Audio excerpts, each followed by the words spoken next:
You all know that feeling, right?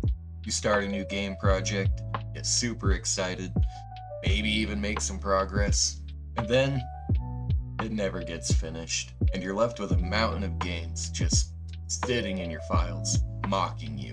Well, trust me, I've been there. In fact, I've been there a lot. So today, I thought it'd be fun to look at some of the games I've started and abandoned.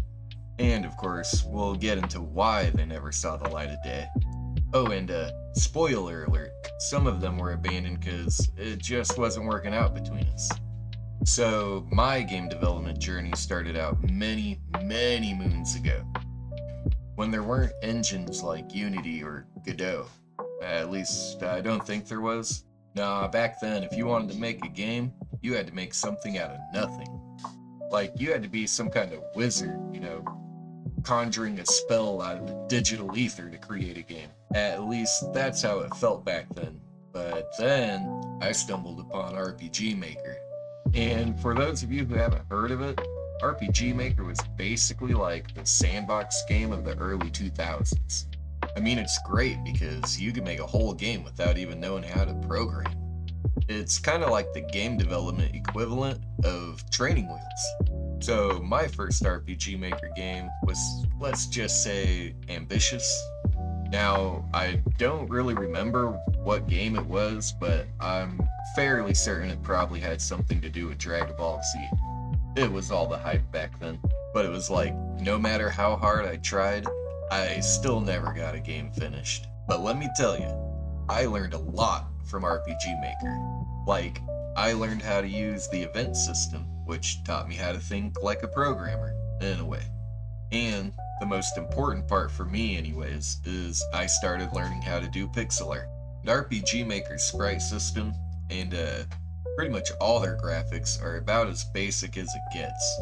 So it was great for someone like me who is just starting to, be able to dip their toes into pixel art without having to jump into the deep end of Photoshop. So yeah, even though I never really finished a game with RPG Maker, it still taught me the fundamentals, and for that, I am really thankful. Now on to my next unfinished project. It was a monster taming game.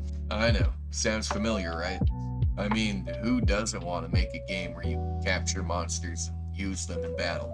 But hold up, this wasn't going to be just another Pokemon clone. No, I had big ideas. It was going to be a top-down adventure game, like Zelda, but with a twist. You would capture monsters and use them in battle. That wasn't all. They could have also helped you with like flying and digging and, whatever cool ideas I could have come up with at the time. And at first, it seemed like a solid idea. I even got as far as programming the player and making it so you could summon a monster to fight alongside you. It was a great success. But then I started to realize some things. Not only were my programming skills not up for, taking on such a complex game, but there was the question of whether anyone would even play it. I mean, Pokemon and Pokemon-like games have been done to death, so I don't think it was a bad idea. I just wasn't sure if it would be fun, which is kind of important when it comes to game development. So, after some reflection, I decided to shelve it. Because it's a lot easier to bury your failures than face them head on. Maybe one day I'll revisit this project, or maybe I'll just let it rot in the back of my mind with all the other half-baked ideas I've ever had. Next up is a game I actually got pretty far on. It was called Brotherhood Heroes. So this was going to be a nostalgic, top-down adventure game based in the 90s, with plenty of humor, plenty of 90s throwbacks. And the story, well, it started out simple. You play as a kid whose brother's gone missing after your parents have gone away for a week. So naturally, you'd grab a baseball bat, venture into town, buy some supplies, and off you were to save your brother. Pretty classic stuff, right? Now, I kind of, really liked this game, but the deeper into development I got, the more I started to think that a modern audience might not want to play a game based in the 90s with 90s pop culture references thrown in everywhere. mean, maybe they would, but I wasn't entirely sold on that idea. So yeah, I hit a roadblock, you know. Should I keep working on it? Well, I mean, I wanted to, but should I? I don't know, probably not, I guess.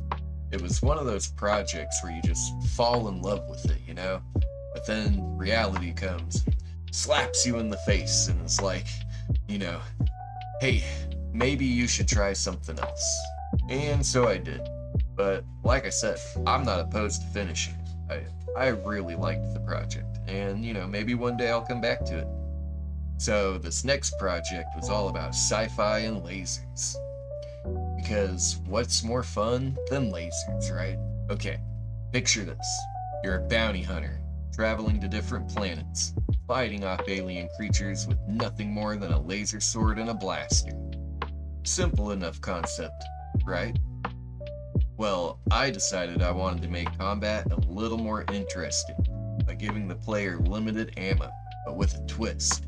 You would regain ammo by attacking and making a hit with your laser sword on an enemy. Sounds pretty fun, right? Hyperlight Drifter. Well, the problem came when I started to think about how I was going to do the bounty system. Like, should I make the player choose from a list? Should the list be random? Should it be a linear list? Like, how was I going to do this exactly? And how would this affect weapon upgrades? Whatever else I wanted to add in the game. And it was at this point that I realized I didn't know any of the answers to any of these questions.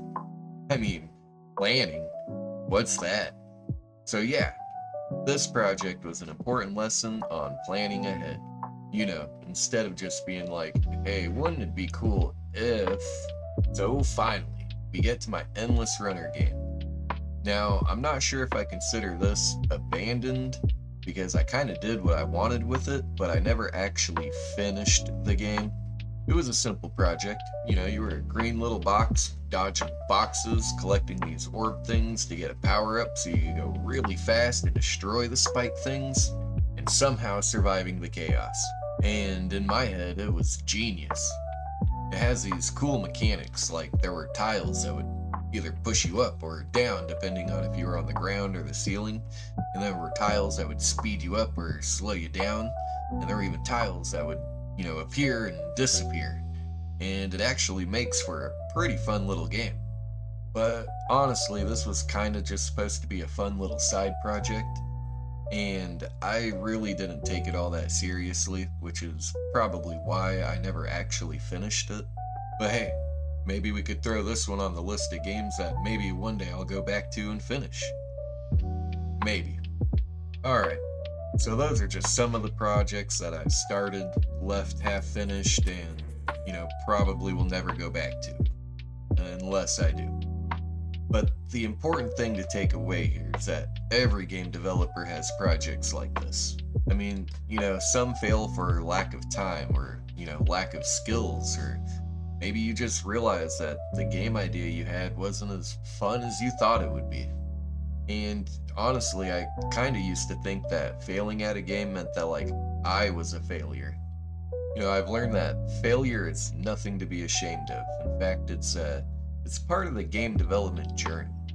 And if you've never failed at making a game, well, I would like to wager a bet. I bet your games suck. I said it. So anyways, if you've ever had a failed project, you know, let us know down in the comments. I mean, maybe we can all learn something from each other's mistakes.